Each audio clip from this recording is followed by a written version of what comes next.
महेशजीले तालिकामा इन्ट्रान्जिटिभ अर्थात् अकर्मक र ट्रान्जिटिभ अर्थात् सकर्मक क्रियापदहरू बीचको भिन्नता देखाउनु भएको छ। जापानी क्रियापद तालिका जिदोसी भर्सेस तादोसी।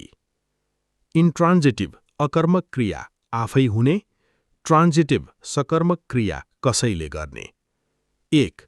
दोआ गा आकिमास ढोका खुल्छ। दोआ ओ आकेमास ढोका खोल्छु। 2.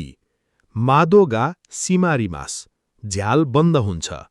मादो ओ सिमेमास झ्याल बन्द गर्छु। 3. इनु गा देमास कुकुर निस्किन्छ।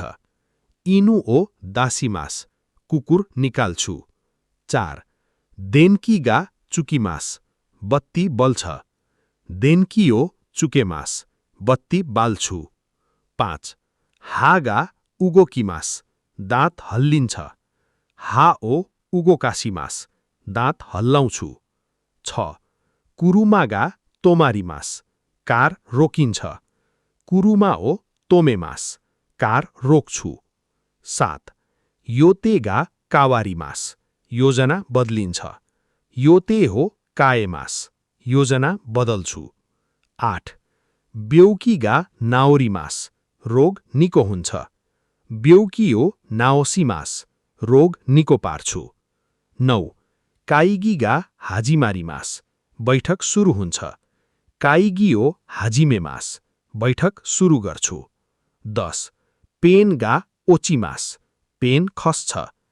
पेन हो ओतोसीमास पेन खसाउँछु। विद्यार्थीहरूका लागि मुख्य कुरा। पार्टिकलको प्रयोग गा प्राय अकर्मक क्रिया इन्ट्रान्जिटिभसँग प्रयोग हुन्छ जहाँ काम आफै भएको देखिन्छ।